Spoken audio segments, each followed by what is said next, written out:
The empty chair screamed louder than anything Georgia Quinn had ever heard in her life.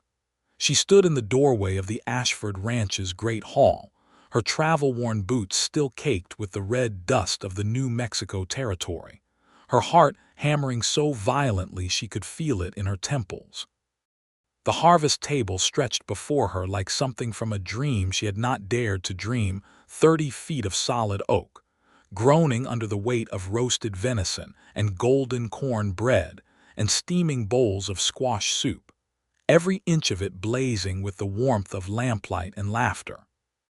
Ranchers and their wives, farmhands and neighbors, the preacher from Cimarron and the schoolteacher from the Ridge, every soul in this corner of Colfax County seemed to have found their place along those benches, every soul except her. And yet there it was, one chair, set apart at the right hand of the head of the table, its high back carved with a simple repeating pattern of wheat sheaves and stars, not pushed in carelessly the way the others had been bumped and jostled as people settled. This one was pulled out precisely, deliberately, at an angle that could only mean one thing. It had been arranged that way on purpose. A white linen napkin lay folded across its seat, and on top of the napkin sat a single dried wildflower, a purple aster, its stem tied with a strip of rawhide. Georgia's throat closed. She had ridden 300 miles on the back of a borrowed stage, arriving 2 weeks later than her letter had promised, certain she had lost whatever slim chance she'd been offered. Certain that the man who had written to her with such careful, measured words, never flowery, never desperate, just honest in a way she hadn't encountered before, would have given up on her entirely, moved on, filled the seat. But Marshall Ashford had not filled it. He had saved it. Georgia pressed her hand flat against the door frame to keep herself upright, and that was when the laughter at the far end of the table died away, and the man at its head turned to look at her, and the entire room went the specific kind of quiet that happens when the world understands, before the people in it do, that something permanent is about to change. Marshall Ashford was not what she had pictured. She had pictured gray, she realized now, the gray of someone worn down by the work of running 10,000 acres alone. Instead, he was somewhere in his early 30s, broad across the shoulders in the manner of a man who had never once paid someone else to do the heavy lifting, with dark hair that needed cutting and eyes the exact color of the Cimarron River at late afternoon, a deep, shifting amber brown that caught the lamplight when he stood. He stood. In the middle of the harvest feast, surrounded by every neighbor he had in the territory, Marshall Ashford pushed back his chair and stood, and he looked at Georgia Quinn as if she were the answer to a question he had been holding in his chest for a very long time. "You came," he said. 2 words. Not an accusation, not a flood of relief, just 2 words spoken quietly, meant only for her, and somehow they carried perfectly over every head at that table. "I almost didn't," Georgia said honestly, because honesty was the one currency she had left. "I know." He reached down and lifted the purple aster from the white napkin, turned it once between his fingers. "I saved you a seat anyway." And Georgia Quinn, who had not cried since the day she buried her mother in a Kansas churchyard 4 years ago and made herself a promise never to be weak again, felt the treacherous heat of tears burning at the back of her eyes. She did not cry, but it was the closest she had come in 4 years.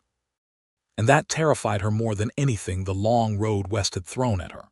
Because she understood, standing in that doorway with 30 strangers watching and 1 man waiting, that whatever secrets she was carrying, whatever dark past had driven her 300 miles from everything she'd known, had not prepared her for the particular, devastating danger of being chosen. Georgia Quinn had arrived in the New Mexico territory on the 14th of October, 1882, and she had arrived running. She had not said so in her letter to the Cattleman's wife registry out of Raton. She had phrased it carefully, the way a woman learns to phrase things when she has spent 3 years learning the hard cost of honesty in the wrong company. She had written that she was a widow, which was true. She had written that she was experienced with domestic work, livestock management, and the handling of accounts, which was also true. She had written that she was seeking a fresh start in a new territory, which was the most precise kind of truth, the kind that contains everything and reveals nothing. What she had not written was that her late husband, Clement Quinn, had died owing a considerable sum to a man named Harlan Bode, and that Harlan Bode had taken it upon himself to decide that Georgia Quinn was a sufficient substitute for the debt.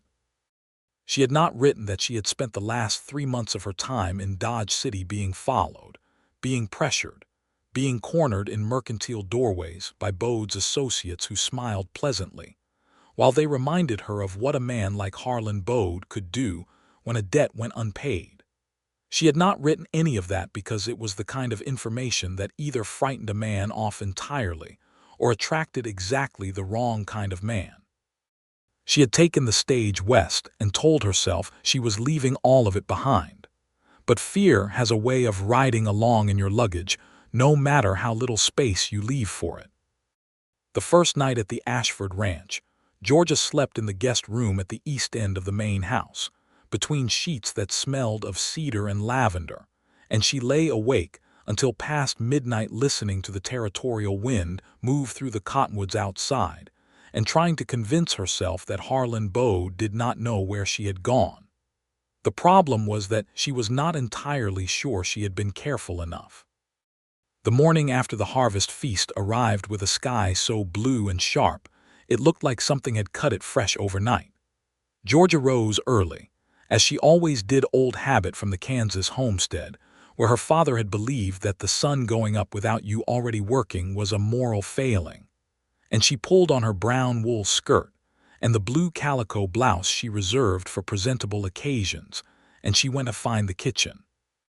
The kitchen at the Ashford Ranch was a large, well-organized room at the back of the house, with a cast-iron stove that had clearly been maintained with the kind of dedication most people reserved for church attendance, and a long wooden worktable scarred with years of honest use.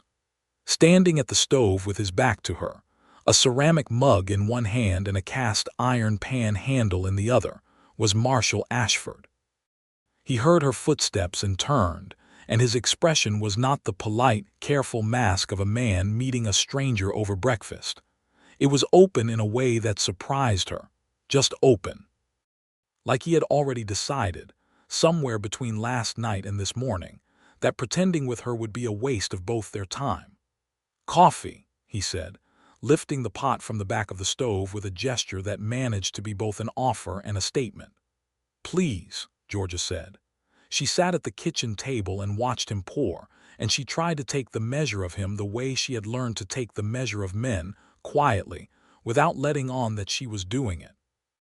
Clement Quinn had been charming at first assessment and hollow on every subsequent one. Harlan Bode was powerful at first assessment and dangerous on every subsequent one. Marshall Ashford at first assessment was, she struggled to put a word to it, careful. Not careful the way a man is careful when he is hiding something, but careful the way a man is careful when he has decided that things matter and breaking them would be a genuine loss. He set the coffee in front of her and sat down across the table with his own mug, and he did not immediately begin speaking, which she noticed. "You are not what I expected," she said, because she had been in the territory less than 12 hours and she had already concluded that careful honesty was the best strategy here. "Good or bad?" he asked. "I haven't determined that yet." Something at the corner of his mouth moved. Not quite a smile, the suggestion of one. "Fair enough." "Your letter was direct," Georgia said. "Most of them aren't. I read 4 others before yours and they all sounded like a man trying to sell you a horse he knows has a bad leg." Now he did smile, briefly and genuinely, and it transformed his face in a way that made something shift in Georgia's chest. "I have enough bad horses," he said. "I don't need a wife who is one." "And what kind of wife do you need?" He turned his mug in a slow circle on the table, thinking. Not performing thinking, actually doing it.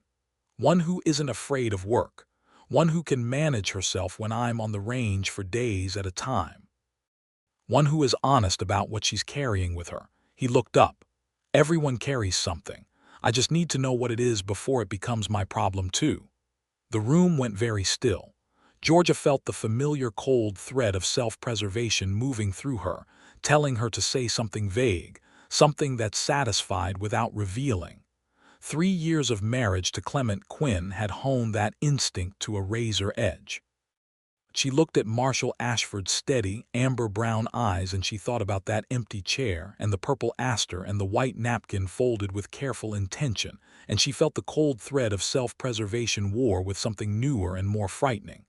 "I will tell you everything," she said slowly, "when I am certain that telling you will not endanger us both." His eyebrows drew together, not with suspicion, with concern, which was somehow worse. "That kind of secret." "That kind," she confirmed. He was quiet for a long moment. The cottonwoods moved in the early morning wind outside, and somewhere farther out on the ranch, a dog barked twice and then settled. "All right," Marshall Ashford said finally. "I won't press, but I want you to know that whatever you're carrying, you don't have to carry it alone here." Georgia Quinn looked at this man she had known for less than a day and felt, for the first time in 4 years, the terrifying, unbearable sensation of wanting to believe something. She picked up her coffee and said, "Tell me about the ranch." He did. He told her about the 10,000 acres that stretched from the base of the Cimarron Mesa south toward the river, about the 800 head of longhorn cattle he ran with a crew of 6 hands, about the east pasture that kept flooding in spring, and the contract with the railroad that had been the difference between survival and ruin 3 years ago. He told her about the house, how his father Elias Ashford had built the original 2 rooms in 1861, and how Marshall had added the rest section by section as the ranch grew. He told her about the harvest table, how it had been his mother's idea to build it long enough to seat the whole county because she believed that loneliness was the territory's real enemy, more dangerous than drought or outlaws. He did not tell her anything about himself beyond the ranch, Georgia noticed. But she did not press either. They were both carrying things. The difference, she was beginning to suspect, was that Marshall Ashford's things were grief rather than danger. The first week at the Ashford Ranch moved like a river, fast in some places, slow in others, always with that underlying current of something unspoken between them. Georgia settled into the rhythm of the household with the ease of a woman who had always worked hard and never expected to be thanked for it. She took over the morning bread baking from the ranch's only domestic hand, an older Navajo woman named Yucca Flower, who had been with the Ashford family for 15 years, and who regarded Georgia with the careful neutrality of someone who had seen ranch wives come and go, and was not yet prepared to invest in this one. Georgia understood. She worked alongside Yucca Flower without complaint, and without trying to assert herself over any established system, and by the 3rd day, Yucca Flower had begun pointing out where things were without being asked, which Georgia recognized as the closest thing to approval on offer. Marshall was on the range most of each day, returning at supper with the other hands to eat at the long kitchen table in a meal that was noisy and easy, and nothing like the harvest feast's formality. Georgia sat at these meals and listened, and learned the names and stories of the men she would be sharing this life with. There was Old Dodge, whose real name was apparently William Chambers, but who had acquired his nickname from 15 years of trail driving out of Kansas, and who was the kind of man who ran on coffee and complaint and genuine competence. There was a young hand named Rio Vargas, 22 and quick with a laugh, who had come up from Chihuahua 2 years ago, and whose Spanish-accented English Marshall listened to with the patient attention of a man who genuinely cared whether he was understanding his people correctly. There was a quiet, large-handed Texan named Penn who spoke rarely and worked harder than 2 men, and 2 brothers from Colorado named Harold and Cal Dent who argued constantly and appeared to be each other's closest friend. These were Marshall's people.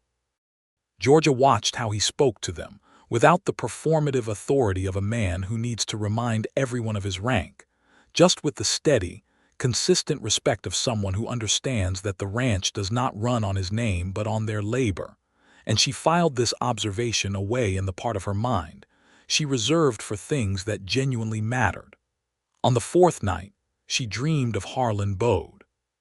She woke at 3 in the morning with her heart going like a frightened horse and her nightgown damp with sweat, and she sat up in the cedar and lavender dark of the guest room and pressed her hands flat on her knees and told herself to breathe until the panic loosened its grip. The dream had been familiar, the mercantile doorway, Bode's associate with his easy smile, and his quiet, terrible words about what a man like Bode did when he decided he had been patient long enough. She had been running for 3 months. The territory was 300 miles from Dodge. Harlan Bode was a man with money and reach and a particular, obsessive quality that Georgia had recognized too late as the most dangerous kind of fixation.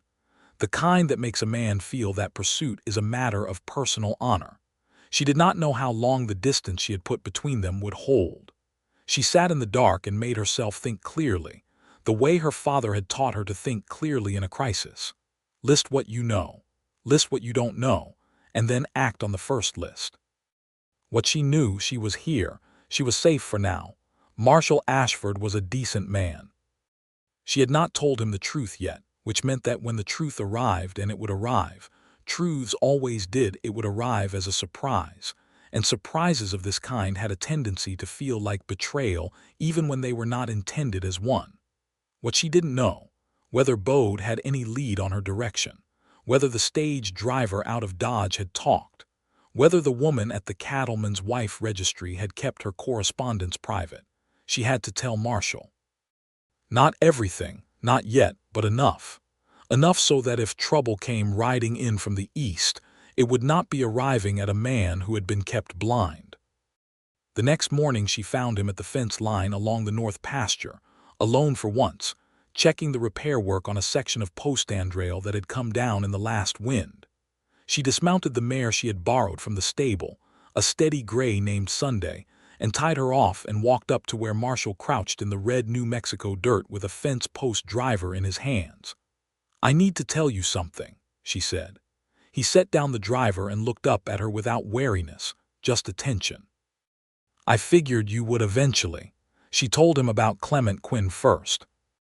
About the marriage that had started in hope and decayed into a grinding partnership of financial mismanagement and growing silence, and then ended when Clement's heart gave out at 41, leaving her with a small house, a mountain of debt, and the sudden, clarifying discovery that the debts were not just to the bank.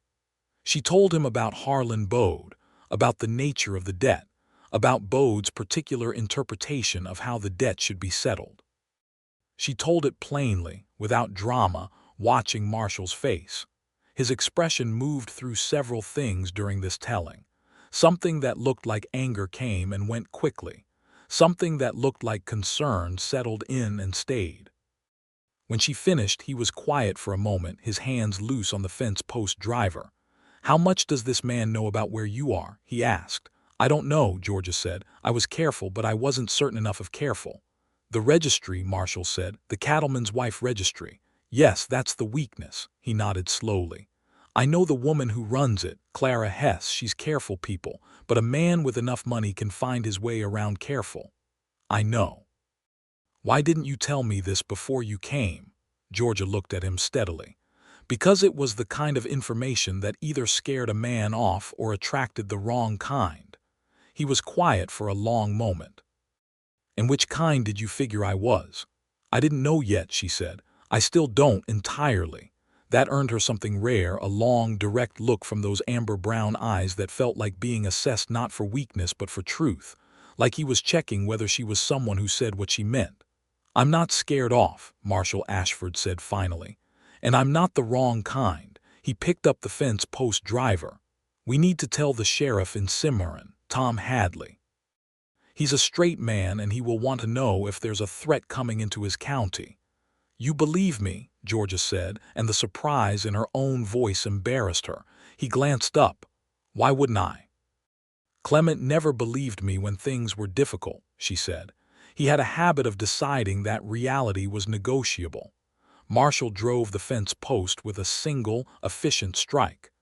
"Clement Quinn sounds like a man who spent most of his life inconveniencing other people," he said.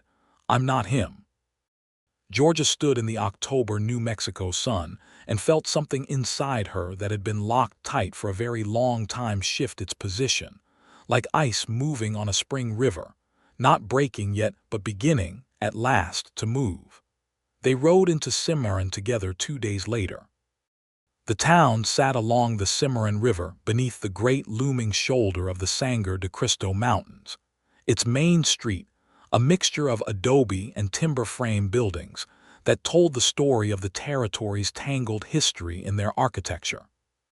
The St. James Hotel, where Georgia had spent her first night in Cimarron before the stage had brought her out to the ranch, rose against the sky with its 2 stories and its complicated reputation. Every man in the territory seemed to have a story about the St. James, most of them involving gunfire, which Georgia found simultaneously appalling and thoroughly believable. Sheriff Tom Hadley was a lean, weathered man of about 50 who sat behind a battered desk in the Colfax County Jail with the unhurried manner of someone who has seen enough of human nature to not be surprised by any of it. He listened to Georgia's account with his hands flat on the desk and his pale gray eyes on her face, and when she finished he looked at Marshall. "Harlan Bode out of Dodge City," Hadley said. "I've heard the name. Nothing official on him, but the kind of quiet that surrounds men like that isn't the quiet of innocence." "What can you do?" Marshall asked. "Officially, nothing yet. He hasn't broken any laws in my county." Hadley turned his pale eyes back to Georgia. "But I can put the word out to my deputies to watch the eastern roads. And if this man shows himself in Colfax County with intentions that look like anything other than legitimate business, then we'll have a conversation of a different kind." He paused. "You did right to come to me. Some people wait until it's too late to come to me." They rode back to the ranch in the long, golden afternoon light of October, and for the first mile neither of them said anything, and Georgia was aware of Marshall riding beside her with that particular quality of silence he had, the kind that was not absence of thought but a specific decision not to fill space with noise. "Thank you," she said finally, "for coming with me." "You didn't need me to come with you," Marshall said. "You would have gone on your own and managed fine." "I know," she said, "but it was better that you came." He looked at her, and for a moment the late afternoon light caught the planes of his face in a way that made something in Georgia's chest contract sharply, a quick bright pain that was not pain at all but the older, more frightening sensation of beginning to want something. "It was better for me too," he said quietly. They ate supper that evening at the long kitchen table with the hands, and the conversation was ordinary ranch talk, weather speculation. A story Dodge told about a steer that had gotten loose in the east pasture and been found 3 days later, apparently attempting to live with a family of pronghorns. Georgia laughed at the pronghorn story, and it surprised her, not the laugh itself but the ease of it, the way it came without the careful self-monitoring she had maintained for so long that it had become invisible even to herself. Rio Vargas caught the sound of her laugh and grinned across the table. "She has a good laugh, boss," he said to Marshall, with the frank, uncomplicated approval of a 22-year-old who had not yet learned that some observations were better kept interior. Marshall did not look at Georgia when he said, "I know," but Georgia saw the slight change in his jaw and the way he picked up his coffee to give himself something to do with his hands, and she thought, "We are both in trouble here, and neither of us is ready to say so." October gave way to November with the slow, incremental chill of high desert autumn, the mornings arriving sharp and clear, and the afternoons warming briefly before the temperature dropped again at sundown. Georgia had by now been folded into the life of the Ashford Ranch with a completeness that surprised her, not because she had tried to fit in but because she had simply worked and listened and been honest, and the ranch had organized itself around her presence, the way a river organizes itself around a new stone, finding the new lines of its own flow. She had also slowly been learning Marshall. He was a private man, not a secretive one. There was a difference she had come to understand through long observation. A secretive man withholds information to maintain power or hide damage. A private man simply does not see the value of broadcasting his interior life to a world that has generally not earned access to it. Marshall talked about the ranch easily, talked about his hands easily, talked about the territory and its politics, and the railroad and the land-grant conflicts that had been tearing Colfax County apart for years with the engaged thoughtfulness of a man who reads and considers. What he did not talk about was the interior of himself, and Georgia had been patient about this because she recognized the same quality in herself. She was, therefore, not prepared for what happened on a Tuesday evening in the second week of November. She had gone to the library, a small room off the main hallway lined with shelves that suggested a man who read seriously, to borrow a lamp, because the one in her room had been smoking. Marshall was there when she came in, sitting at the wooden desk with a letter in his hands and an expression on his face that was the most unguarded thing she had seen from him. Not grief exactly, but the aftermath of grief, the particular exhaustion of a feeling that has been carried too long. He looked up when she came in, and the expression did not entirely close, which she understood was a choice he was making, however unconsciously. "I'm sorry," she said. "I needed a lamp. Yours was smoking." "Take it," he said, gesturing at the lamp on the desk's corner. Then he looked down at the letter again and said, without apparent premeditation, "It's from my sister. She lives in Santa Fe now. She wanted to know if the arrangements had worked out." He paused. "She was the one who suggested the registry." Georgia picked up the lamp and stood for a moment. "And have they worked out?" He set the letter down and leaned back in his chair, and when he looked up at her there was none of the usual careful reserve in his face. Just the truth of what he was thinking made plain. "More than I expected," he said. "In a way I wasn't entirely prepared for." "What way?" she asked, knowing exactly what way, needing to hear him say it. "The way where it stops being practical," he said. The lamplight between them was warm and close, and outside the November wind was moving through the cottonwoods with a low sound like a conversation in another room, and Georgia Quinn looked at Marshall Ashford and understood that they had arrived at a threshold. "I have not been honest about everything," she said. "I told you about Bode and Clement, but I have not told you that I came here not expecting to feel anything. I came because I needed to survive, and this was the most dignified available form of survival I could find. I did not come to fall in love." "And yet," Marshall said. "And yet," Georgia agreed. Neither of them moved. The November wind moved. The lamp between them burned steady. "Georgia," Marshall said, with the particular quality of a man who has been choosing his words for some time and has finally decided on the right ones, "I saved that seat for you because when I read your letter I recognized something I had not expected to recognize.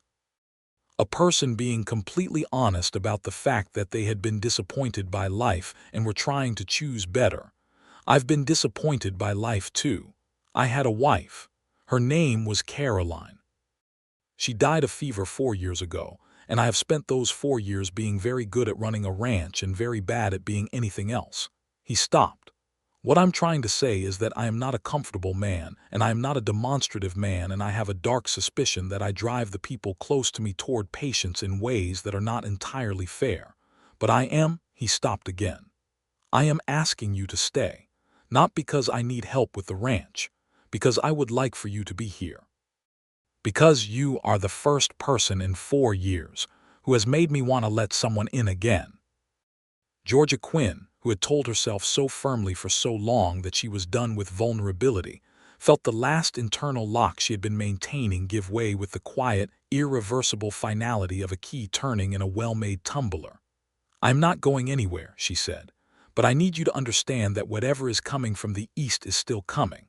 I don't know when, and I don't know how bad, but Harlan Bode is not a man who lets things go."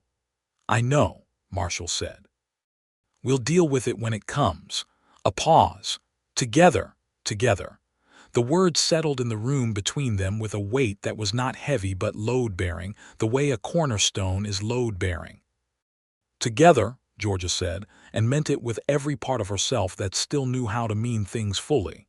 He did not reach for her hand. She did not step forward. They were both too careful for that, and besides, neither of them needed the gesture to understand that something had been decided.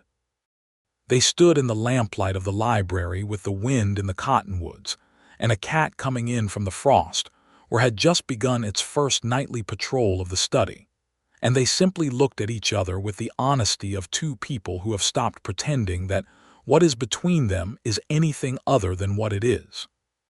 Winter came early to the Cimarron Mesa country that year, the first snow arriving on the 22nd of November and staying. Georgia had never wintered in New Mexico before, and she had expected it to be milder than Kansas, which proved to be a geographical assumption that the Sangre de Cristo Mountains were only too happy to correct. The temperature dropped below freezing most nights, the stock pond iced over, and the ranch settled into the particular rhythm of a cold-weather operation. Longer days in the barn, shorter days on the range, more time indoors gathered around the iron stove in the kitchen or the fireplace in the main room. It was, Georgia discovered, the best possible circumstance for actually getting to know a man. She and Marshall fell into the habit of sitting together in the library after supper most evenings, she with a book or her mending, he with the ranch accounts or his own reading, and they talked the way people talk when they have stopped being careful, easily, ranging, without the structure of polite conversation. He told her about growing up on this ranch, about his father Elias, who had been a difficult man in the way that men of that generation were often difficult, hard and proud, and not particularly capable of warmth, but deeply, stubbornly committed to something he had built. He told her about his mother, who had been the softness and the humor in the family, who had died when Marshall was 16, and left a particular kind of absence that had shaped the rest of his life. He told her about Caroline, carefully and honestly, not the rosy memory of a man idealizing the dead, but the full picture of a marriage that had been good and difficult and genuine, and ended too soon in the terrible, indifferent way that fever ends things, without warning or meaning. Georgia listened to all of this and told him things in return. About her father's Kansas homestead, about learning to read by firelight because he believed education was the one thing that couldn't be repossessed. About her mother, who had been practical and brave, and who had held the family together through 2 droughts and a cattle disease and the death of Georgia's younger brother, and who had then died herself of a lung illness when Georgia was 22, leaving a hole in the world that had never entirely closed. About Clement Quinn, whom she had married at 24 out of a compound of loneliness and practical need, and the genuine if undiscerning hope that a man who seemed kind would stay kind. About the discovery, incremental and exhausting, that Clement Quinn was not a bad man but was a deeply weak one, and that the weakness that makes a man charming in courtship is the same weakness that makes him unreliable in a life. They talked about books. Marshall had read more than she had expected, not just agricultural and legal texts but actual novels, Dickens and Cooper and Twain, and he had opinions about them that were interesting because they were genuinely his and not what she suspected he was supposed to think. He liked the Dickens, but distrusted the sentimentality. He thought Twain was the closest thing to honest writing in American letters. He had an unexpected and rather fierce affection for Jane Austen that he explained by saying she was the most rigorous thinker he'd read, and the fact that everyone talked about her as a romantic novelist was a failure of their reading rather than a failure of her writing. Georgia laughed when he said this, a real surprised laugh, and said, "I agree with every word of that, and I have never heard a man say it before." "Most men don't read her," Marshall said. "Their loss." She looked at him in the firelight, at this private, careful, genuinely surprising man who had saved an empty chair and fought for it quietly for 2 weeks against no resistance except his own uncertainty, and she thought, "I did not come here expecting this, and here it is, and I am not going to be afraid of it." She reached across the space between their chairs and put her hand over his where it rested on the arm. Just her hand over his, palm to skin, warm and intentional. He turned his hand under hers so that their fingers linked, And he did not say anything, and she did not say anything. And the fire settled, and the winter wind came under the door with its cold little tongue. And they sat with their hands linked in the firelight while the ranch slept around them. And Georgia Quinn felt, for the first time in so long that she had almost forgotten the sensation, entirely safe. The trouble arrived on a Thursday morning in early December. Georgia was in the barn, working with yucca flour on the inventory of the winter store's dried corn, preserved squash, the sides of venison hanging in the cold, when she heard horses on the main road into the property. She had heard horses on the main road 100 times in the 6 weeks she'd been here. These ones sounded different in a way she could not immediately articulate, and then could. There were too many of them, and they were moving with the purposeful rhythm of men who know exactly where they are going. She went to the barn door and looked out and felt the cold that had nothing to do with December move from her stomach upward. There were 4 riders coming up the road from the main gate, and she recognized the man in front from across the distance with the sick certainty of someone who has been afraid of a specific face for long enough that it is written into their body rather than just their memory. Harlan Bode was a large man, well-dressed in the frontier interpretation of the term, with a face that people often described as handsome because they did not look at it long enough to see the thing underneath the features. He rode a black horse, and he held himself in the saddle with the easy authority of a man accustomed to arriving places and finding them already rearranged in his favor. Behind him came 3 men Georgia did not know by name but knew by type, the kind of men whose primary professional qualification is their willingness to be the instrument of someone else's threats. She turned back into the barn. "Yucca flour," she said, and something in her voice made the older woman look up sharply. "Go to the house. Get Marshall. Tell him Harlan Bode is here." Yucca flour did not ask questions. She went. Georgia considered for approximately 4 seconds hiding. She discarded the idea. She was done with hiding. She had hidden for 3 months and driven 300 miles, and hidden was still where she had ended up every morning. She was done. She walked out of the barn and into the December morning and stood in the yard and waited. Bode pulled up his horse 20 feet from her and looked down with the particular smile of a man who has been imagining this moment and is satisfied with how it has arrived. "Georgia," he said, conversationally, as if they were meeting in a social setting, "you are a difficult woman to find." "I was not trying to be found," Georgia said. "I know, that's the difficulty." He dismounted with the easy grace of a man who is very sure of his welcome and handed his reins to one of his associates. "I hope you've had a pleasant time out here, but I think it's time we resolved our business." "Our business was resolved when Clement died," Georgia said. "His debts were his debts. I'm not liable for them." "That's a legal interpretation," Bode said pleasantly. "I have a different one. Your interpretation is not law." "Out here," Bode said, sweeping a glance around the empty ranch yard with the unhurried confidence of a man who has done this before and always gotten the outcome he wanted, "law is a fairly flexible concept. Not in my county."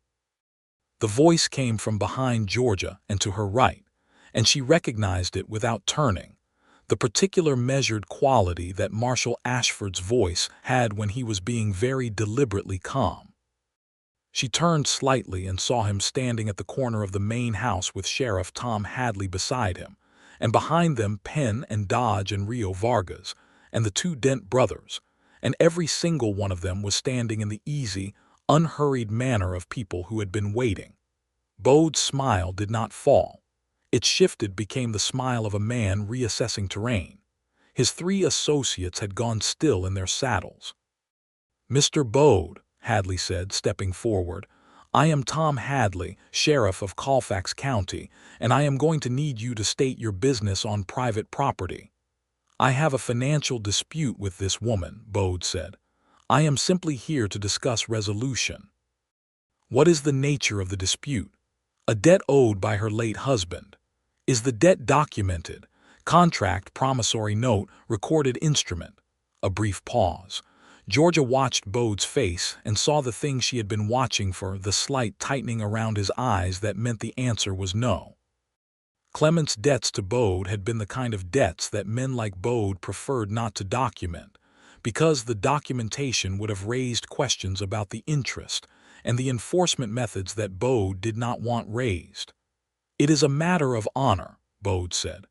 "Honor is not a legal instrument in Colfax County," Hadley said. "And what I am hearing is that you have ridden onto private land with 3 armed men to pressure a woman regarding a debt you cannot document. I want to be very plain with you about what that looks like from where I am standing." Bode looked from Hadley to Marshall with the careful recalculation of a man weighing his odds, and Georgia watched him count and come up short. The 3 associates on their horses had done the same math. She could see it in the way they had loosened in their saddles, not the loosening of men prepared to act, but of men preparing to withdraw. "We appear to have had a misunderstanding," Bode said, in the pleasant voice of a man who will absolutely revisit this at a better moment. "We appear to have," Hadley agreed. "I would like to spare us both future misunderstandings. I will be clear. Mrs. Quinn is a resident of Colfax County and a citizen entitled to the full protection of the law. Any future visits to this property without documented, lawful purpose will result in charges of trespass and harassment. I will also be writing to the Dodge City Marshal about the nature of your business practices, because I think he will find them professionally interesting." The smile on Bode's face had by now become entirely structural present because it was his default configuration, not because it was connected to any genuine feeling below it. He looked at Georgia one more time with the flat, informative eyes of a man filing something away for later, and Georgia looked back at him steadily and thought, "You have nothing left to take from me. Not any more." Bode turned, took his horse's reins, remounted, and rode back down the main road with his 3 men following without looking back. Georgia watched them until they were through the gate and out of sight, and then she let out a single long breath. Marshall was beside her. She had not heard him move, but he was there, close, and when she turned he was looking at her with that open, concerned expression he saved for her alone. "Are you all right?" he asked. "I am," she said. "I am actually all right." He reached up and tucked a strand of her hair back from her face with a gesture so gentle and instinctive that she understood it had not been deliberate. His hand had simply done it, and they both went still for a moment in the surprise of it. "He will not come back," Hadley said from behind them, and they both turned slightly. The sheriff was straightening his coat with the satisfied air of a man who has handled a thing well. "A man like that operates on the assumption that no one will push back. We pushed back. He's got nothing legal to stand on and he knows it. The letter to Dodge City will take care of the rest." "Thank you, Tom," Marshall said, "for being here." "You sent word early enough," Hadley said. "Smart." Georgia looked at Marshall. "You sent word to him this morning." "Last night," he said, "when Yucca Flower saw the dust on the eastern road and told me there were riders coming. I couldn't be sure it was Bode, but I wanted to be ready." Georgia looked at this man who had quietly, without announcement, arranged the precise counterweight to her worst fear, and she felt the last 3 months of running and hiding and barely surviving dissolve in the December morning like frost in the first hour of sunlight. Her throat went thick. She pressed her lips together hard against the emotion. "You planned for it," she said. "You told me the truth," Marshall said simply. "Planning was the least I could do."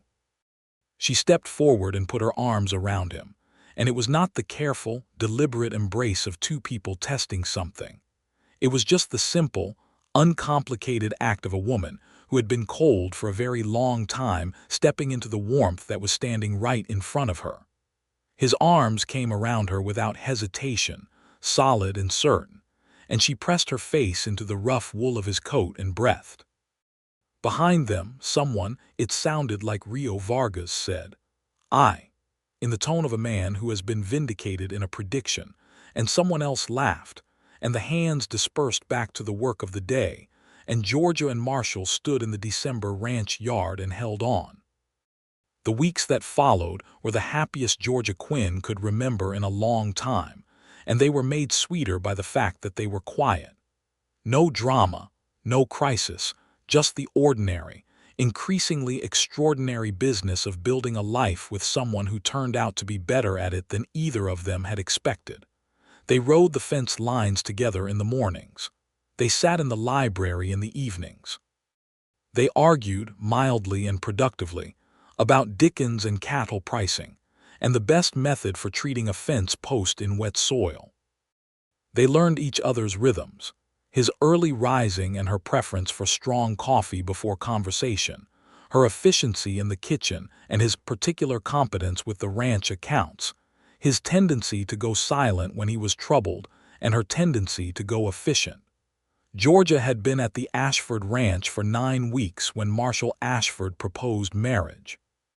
He did it in the library, on a Sunday evening in January, with no particular ceremony except that he had apparently been thinking about it carefully for some time, and had decided that clarity was more respectful than grand gesture. He set down the account book he had been working on and turned his chair to face her fully and said, "Georgia, I would like you to marry me, not because the arrangement requires it, and not because I'm a practical man who needs a household managed, because you are the person I want to build the rest of this with, because you are honest and brave, and I love talking with you, and I love sitting in the same room without talking, and I love this ranch more when you are part of it. Because the day I read your letter I recognized something, and everything since has confirmed that I was right. Will you marry me?" Georgia set down her book and looked at him and felt the full weight and light of what was being offered, and the full weight and light of her own answer. "Yes," she said, "I will."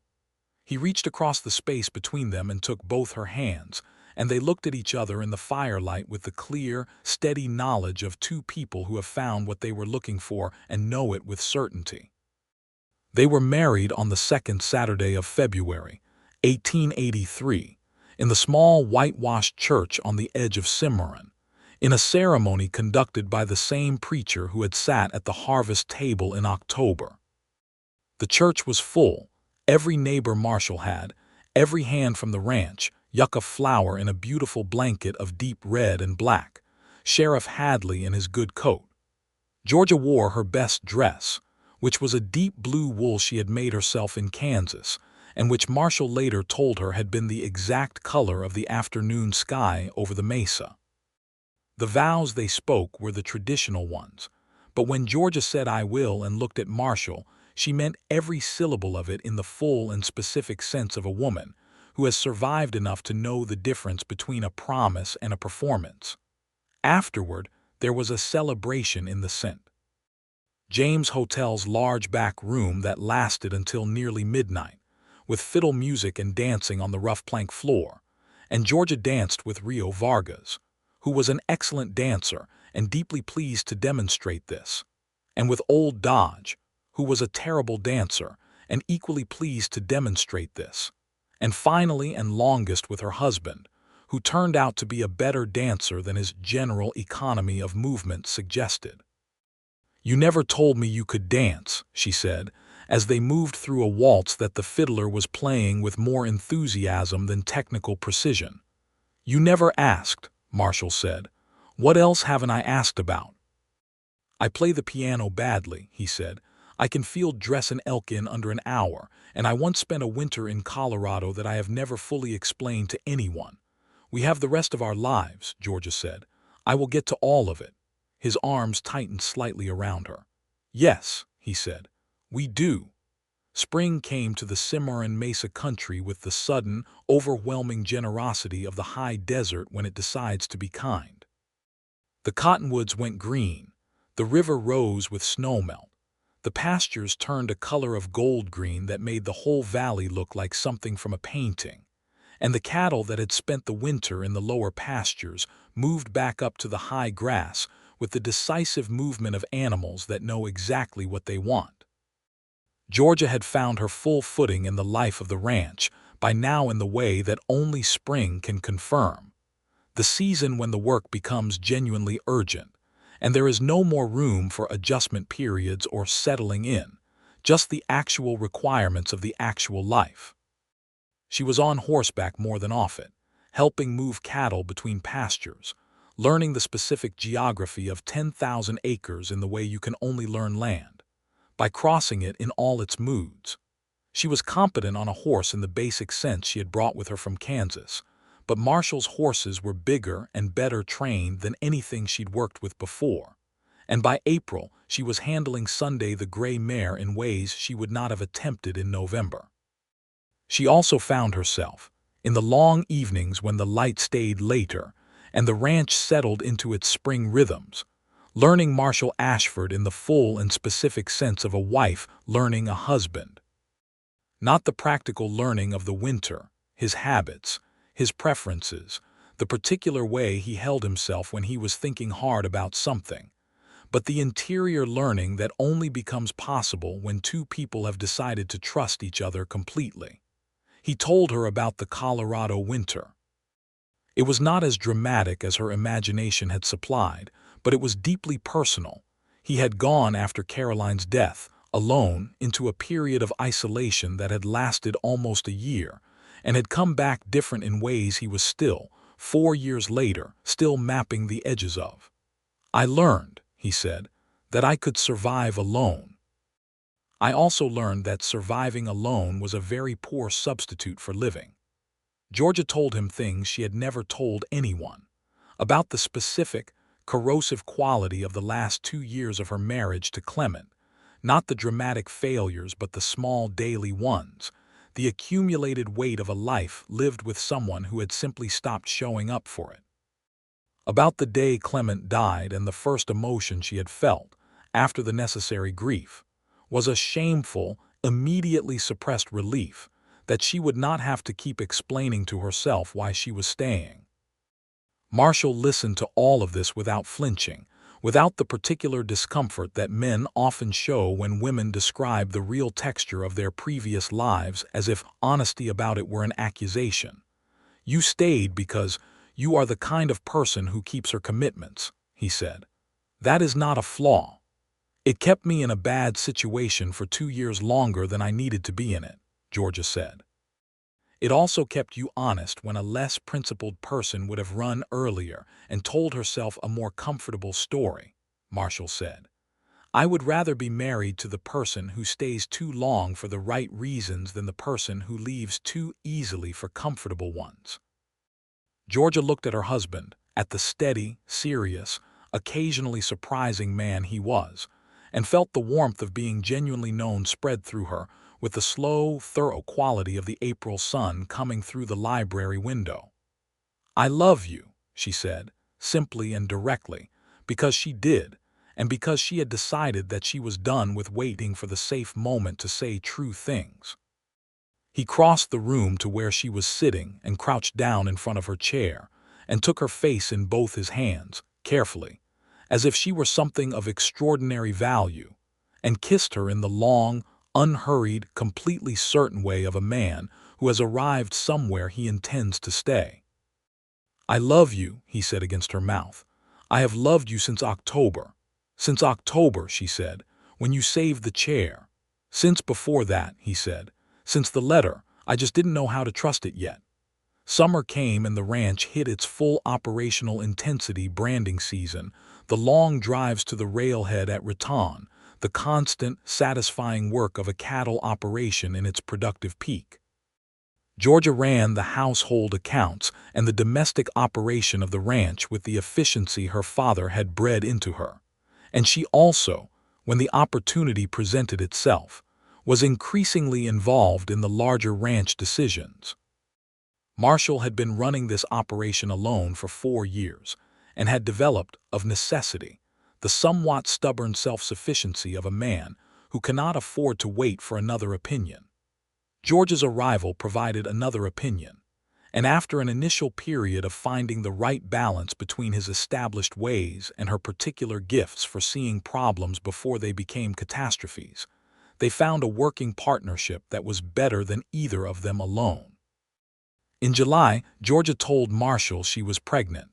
She told him in the kitchen in the early morning, before anyone else was awake, over the coffee that had been the first ritual of their partnership. She said it plainly, the way she said most things now, and watched his face. The expression that came over Marshall Ashford's face in that moment was one Georgia would remember for the rest of her life. It was not simple happiness. It was larger and more complicated than that, layered with the particular quality of joy that comes to people who have been through enough loss to understand exactly what they are being given.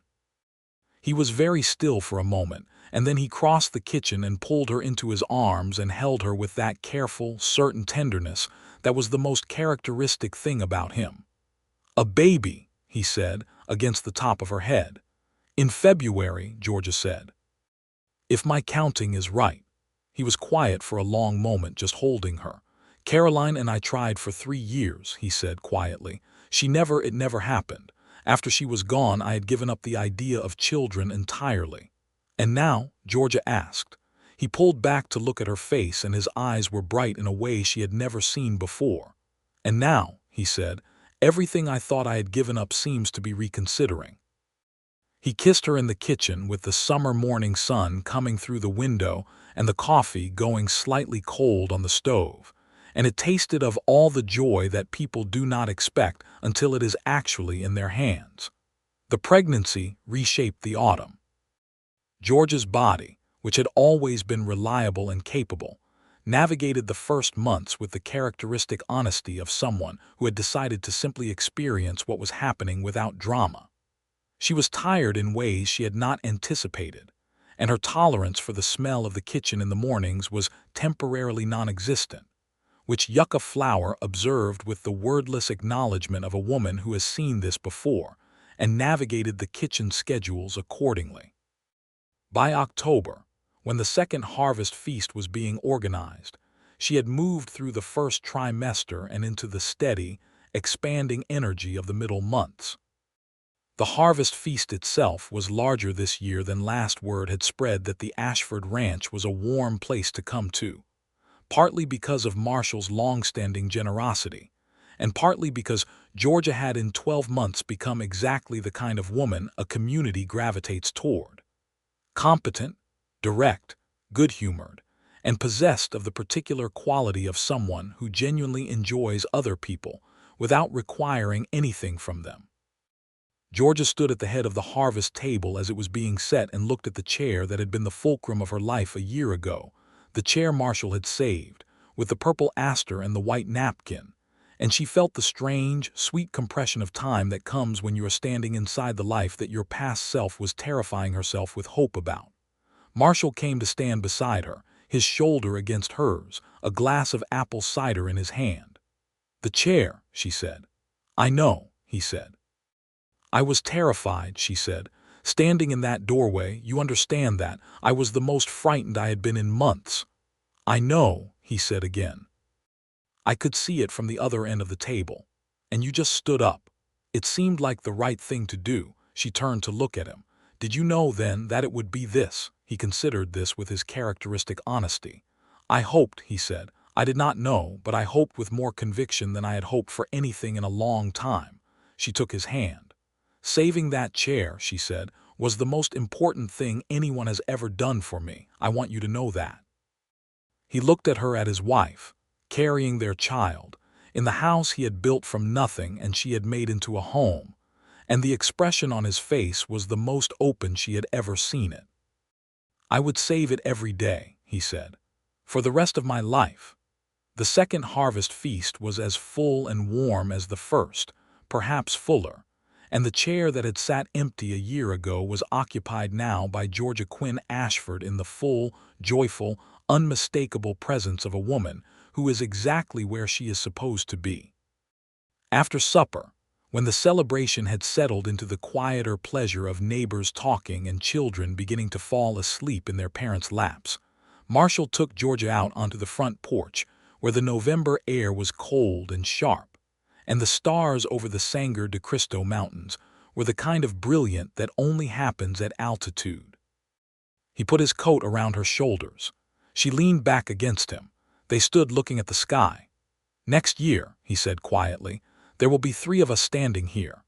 "Next year," she agreed.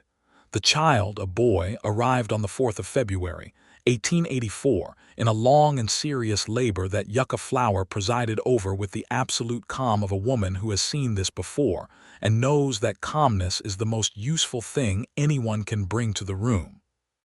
Georgia labored through a February night with the particular concentrated determination she brought to everything that mattered, and Marshall, permitted to wait outside the door, wore a track in the hallway floor that Penn later measured at approximately 40 feet. The baby announced himself at 4:30 in the morning with the vigorous, immediate outrage of someone who has strong opinions about being cold, and Yucca Flower appeared in the doorway and said, "A boy," and Marshall was inside the room in the time it takes to complete a heartbeat. Georgia was exhausted and luminous in the way of a woman who has done something enormous and knows it. She was sitting up against the pillows with the baby in her arms, and when Marshall came in she looked up at him, and the expression on her face was one she had never worn before, something beyond love, something that contained love and surpassed it, the specific look of a person meeting the next chapter of their own story. Marshall sat on the edge of the bed and looked at his son, at this small, furious, perfect person, and something in his face that had been held for a very long time came completely loose. "Hello," he said to the baby very quietly. "I have been waiting for you." They named him Elias James Ashford, for Marshall's father and for Georgia's, and from the first week of his life it was apparent that he was going to have his mother's stubbornness and his father's deliberate, observing quality, which Dodge described as the most efficient combination of traits ever produced, and Penn simply regarded with the deep respect of a man who knows trouble when he sees it coming. Spring came again, and with it, the second year of the Ashford Ranch under the management of two people who had figured out, through the patient and occasionally frustrating work of genuine partnership, how to run it better than either of them could alone. The East Pasture flooding problem was solved by a drainage system that Georgia had diagrammed one evening after Marshall had described it for the fourth time as simply the nature of the East Pasture, and Marshall had looked at the diagram and then looked at her and said, in a tone that contained equal parts admiration and mild exasperation, "That is so obvious I cannot believe I did not see it." "You were too close to the problem," Georgia said. "You needed someone who came at it fresh." "Is that what you did, came at me fresh?" "Someone had to," she said, and he laughed the full, genuine laugh that she had been working to earn since October of 1882 and had by now become one of her favorite sounds in the world.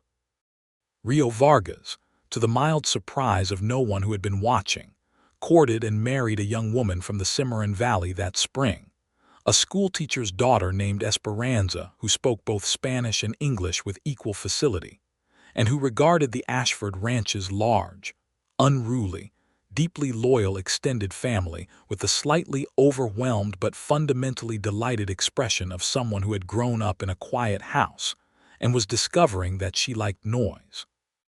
Old Dodge declared himself too settled to leave the ranch when Marshall increased the wages that summer, which was the closest thing to affection he was apparently capable of expressing, and which everyone understood perfectly.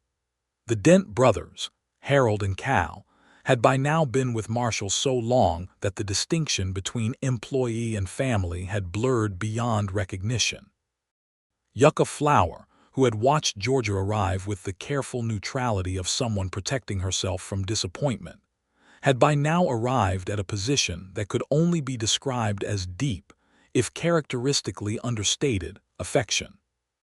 She had taught Georgia the Navajo names of the plants on the mesa, and the specific way to dry the rose hips that grew along the south fence for winter tea, and the method of curing a particular kind of leather that had been in her knowledge for 50 years. In exchange, Georgia had listened and asked questions, and treated the knowledge as what it was, a gift of extraordinary value. Georgia was aware, without needing to have it explained to her, that the land the Ashford Ranch occupied had its own complicated history, that the territory they lived in was still engaged in the raw, ugly work of displacement that the word frontier concealed without excusing. She talked about this with Marshall with the directness that was their established mode, And Marshall, who was not a man who hid behind comfortable fictions, was honest about the fact that he had benefited from a system that had done great harm to people who had lived on this land before him. What he could offer in return was not the erasure of that history, but the quality of his current conduct, his genuine respect for Yucca Flower, his fair dealing with the Jicarilla Apache families who occasionally worked his range, his consistent refusal to participate in the kind of casual land theft that more aggressive operators in the county were still engaged in. It was not enough to balance the ledger, but it was what was available, and both Georgia and Marshall were too honest to pretend otherwise. By the time young Elias was walking and filling the Ashford house with the particular chaos of a toddler who has inherited two very determined personalities, Georgia found herself looking around the life she had built and feeling something she had not fully expected. Not just happiness, but the specific satisfaction of a life that had been constructed with intention. She had not stumbled into this. She had chosen it, imperfectly and under pressure and with incomplete information, and it had turned out to be the truest choice she had ever made. Marshall found her on the porch one September evening, Elias asleep on her shoulder, and the last light of the day painting the mesa in colors that seemed excessive even by New Mexico standards, all gold and rose and the deep blue that came before the dark. "What are you thinking about?" he asked, sitting beside her. "About the letter," she said. "The one I wrote to the registry. I sat for 2 hours with a blank page in front of me trying to decide how much of the truth to put in." "And what did you decide?" "I decided to put in enough truth to attract a decent man and keep back enough to protect myself in case I was wrong about the decent man." "And were you wrong?" She turned to look at him in the September evening light, this man she had been married to for almost 2 years now, who knew everything there was to know about her, and had arranged his life around the knowledge with the careful, genuine love of someone who treats what they are given with respect. "No," she said, "I was not wrong." He put his arm around her, drawing her into his side, and little Elias stirred slightly on her shoulder and settled again with the absolute confidence of a baby who has never doubted the solidity of the arms holding him. And the three of them sat together on the porch as the September dark came down over the Sangre de Cristo Mountains, and the first stars appeared above the Cimarron Mesa, bright and clear and certain. The third harvest feast, held in October of 1884, was an event of such impressive scale that Dodge observed it would require a larger table before long, which Marshall filed as information, and Georgia immediately began thinking about how to build one. The ranch community had grown Rio and Esperanza, several new families who had settled in the valley over the preceding 2 years, a young doctor who had arrived from Santa Fe and set up his practice in the front room of his rented house, the schoolteacher Miss Aldrich, who had been in the valley for 5 years and whose opinion on everything from cattle pricing to Reconstruction politics was delivered with the cheerful authority of a woman who has spent years teaching and sees no reason to stop. Georgia, 9 months into her second pregnancy, and maintaining a schedule that had caused the doctor to suggest she might consider resting, presided over the preparation of the harvest feast with the energy of a woman who fundamentally does not know how to approach a task at less than full effort. Yucca Flower worked beside her, and Esperanza Vargas, whose cooking combined the Chihuahuan and New Mexican traditions in ways that had become one of the feast's most anticipated features, and 2 women from the neighboring ranches who arrived the day before and worked until the kitchen was producing food in quantities appropriate to the assembled population of half the Cimarron Valley. On the morning of the feast, Marshall came into the kitchen and stood for a moment watching Georgia coordinate the bread baking and the venison roasting and the squash preparation simultaneously, and then he crossed the kitchen and put his hands on her shoulders and said, "Sit down." "I cannot sit down. There is Esperanza and Yucca Flower and Mrs. Chambers and Mrs. Dent in this kitchen," he said, "and the bread will not burn down if you sit for 20 minutes. Georgia looked at him with the expression she reserved for his occasional flashes of simple, irrefutable correctness, and sat down. He brought her coffee and sat across from her, and for 20 minutes they simply talked about the feast, about Elias who had spent the morning attached to Rio Vargas's leg in the delighted manner of a toddler who has found a favorite climbing structure, about the baby who was imminent and about whose arrival Georgia had a strong feeling. "A girl this time," she said. "What makes you say so?" "I cannot explain it. I simply know." "You knew Elias was going to be stubborn before he was born," Marshall said. "I am not prepared to argue with your instincts." The baby arrived 6 days after the harvest feast, at dusk on a Tuesday in late October, and was, as Georgia had known with complete and unassailable certainty, a girl. They named her Clara, for the woman at the Cattleman's wife registry who had kept Georgia's correspondence private and made all of it possible, and in the registry of small acknowledgments of large debts, it seemed entirely appropriate. Clara Ashford had her mother's dark eyes and her father's considered, watchful expression, and within the first month of her existence, she had established herself as a person of definite opinions regarding when she wished to be asleep and when she wished to be spoken to, which was the genetic inheritance of two people who knew their own minds. Elias, now a fairly confident 1-year-old, regarded his new sister with the cautious scientific interest of someone encountering a new phenomenon.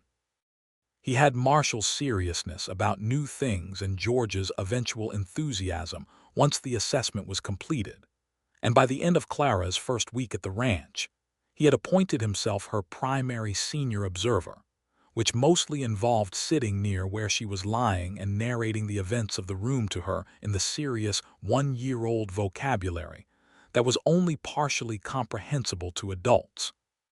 Georgia, nursing Clara in the library one evening while Marshall read at the desk and Elias slept in his bed down the hall, looked around the room at the fire and the books and her husband's careful profile in the lamplight and the small warm weight of her daughter in her arms, and felt the full, quiet, devastating completeness of a life that had found its shape.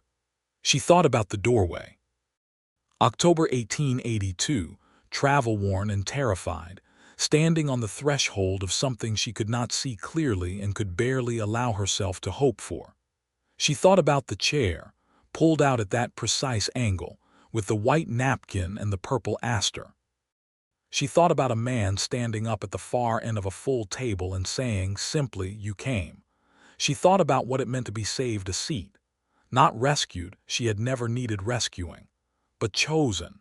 Deliberately, quietly, persistently chosen, even when there had been no certainty that she was coming.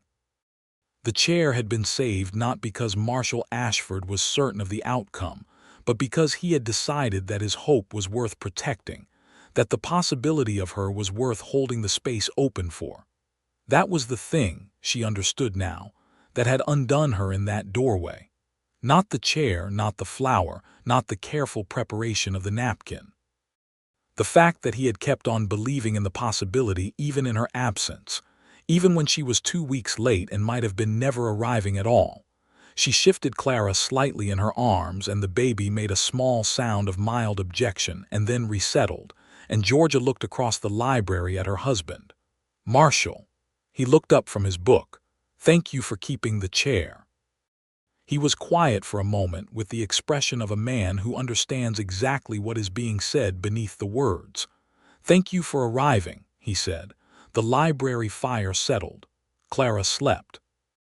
Outside, the October wind moved through the cottonwoods of the Cimarron Mesa country with its low, familiar, ongoing conversation, and Marshall Ashford set down his book and crossed the room to where his wife and daughter were sitting.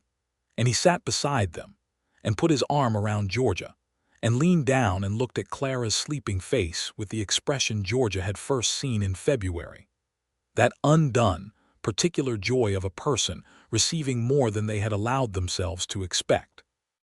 They sat like that as the fire burned lower and the wind continued its conversation, and Elias slept soundly down the hall, and Georgia felt the last and deepest quality of what she had been given settle fully in her chest. Not just the safety of not running anymore, not just the warmth of being loved, but the specific, irreplaceable peace of being home. Not the home of a place, the home of a person.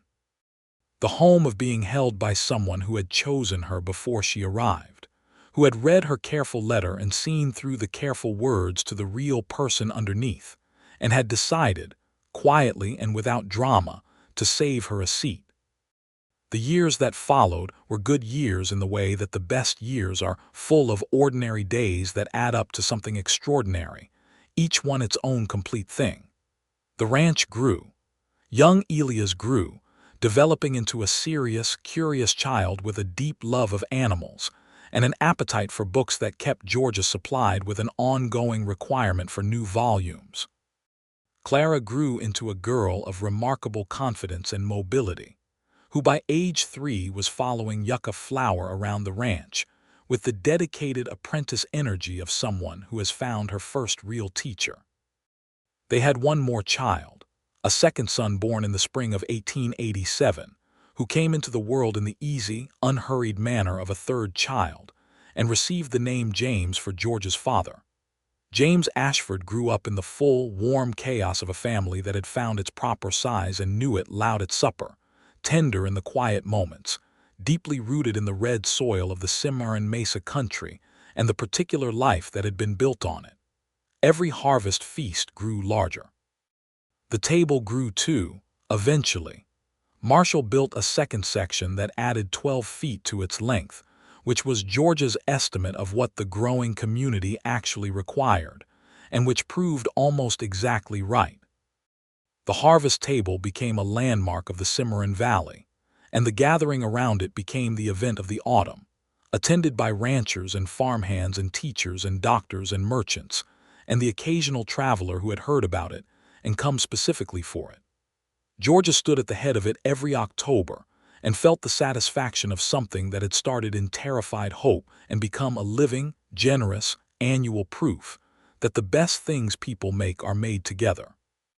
Marshall stood beside her at these gatherings with his hand at the small of her back, and his eyes moving over the table with the quiet, comprehensive satisfaction of a man who has more than he ever allowed himself to want and knows it. The empty chair, the one he had saved, had a place at every subsequent feast, not physically empty, always occupied, always the right-hand seat of the host, the place where Georgia sat every year as firmly and naturally as if she had always been there. But in the private accounting that Marshall kept of the things that had mattered most, the version of that chair that existed in October 1882, pulled out at that precise angle, white napkin folded, purple aster tied with rawhide, remained exactly what it had always been. The specific, quiet, lasting shape of a love that had decided to make room for itself before it was certain it would be needed. Georgia Quinn had arrived in the New Mexico territory running from a dark past, carrying secrets, ready to settle for survival. What she had found instead was a man who read her careful words and saw through them to the truth, who built a table long enough to seat the whole county and saved one chair for her specifically, who stood up in a room full of people and said you came with the tender certainty of someone who had been waiting without knowing how long the wait would be. She had found that the most dangerous thing in the world was not Harlan Bode and his 3 riders, not 300 miles of territorial road, not the accumulated weight of 4 years of hard survival. The most dangerous thing was the moment in a library doorway when a man looked at her with open amber-brown eyes and said he was not scared off, and she had to decide whether she was going to keep protecting herself or whether she was going to stop running and stay. She had stayed. Every year on the second Saturday of February, Marshall Ashford came to wherever Georgia was in the house, the kitchen, the library, the barn, the garden in summer, and he brought her a dried purple aster tied with a strip of rawhide. He had found, the first time, a field of them growing along the east fence line, and each autumn he dried enough to last the year. It was a small gesture, private, known only to the 2 of them. Georgia kept them in a jar on the library shelf, a growing collection of small dried flowers in a row, one for every year. By the time the jar held 8 of them, Elias was 9 years old and Clara was 7 and James was 5. And the Ashford Ranch was one of the strongest operations in Colfax County. And Georgia's hair had the first silver in it that Marshall had told her, with the simple honesty of a man who means everything he says, was the most beautiful thing he had seen in his life. She had thought he was being kind. He had looked at her with the straight, specific regard he reserved for absolute truths and said, "I am telling you what I see. I have always told you what I see." And that, Georgia thought, looking at the jar of dried asters on the library shelf and the man who had placed each one there, was the greatest truth of all of it. From the very beginning, from the letter, from the saved chair, from the open expression in the Harvest Feast doorway, Marshall Ashford had simply told her what he saw. He had seen worth saving. He had seen worth choosing. He had seen the real person behind the careful words, and he had pulled out a chair and laid a purple aster on the napkin and trusted that if she came, she would see what he was offering, and if she didn't come, at least he had been honest about what he hoped for. Georgia Quinn had come. She had seen it. She had stayed. And in the full and generous life that followed, in the mornings with coffee and the evenings in the library and the harvest feasts and the children and the red soil of the Cimarron Mesa and the stars over the Sangre de Cristo Mountains, she had learned, with the same complete certainty that Marshall had somehow known from the beginning, that a seat saved is not a small thing. It is the largest, most specific declaration of hope that one person can make for another. It says, "I do not know if you are coming. I do not know what you will bring when you arrive. But I believe in the possibility of you, and I am keeping this space open, and I will go on keeping it until I know one way or the other." She had been that possibility. She had arrived. She had filled the chair. And Marshall Ashford, who had built a table long enough to seat the whole county and had never once doubted that the right person was worth waiting for, had never been more right about anything in his life.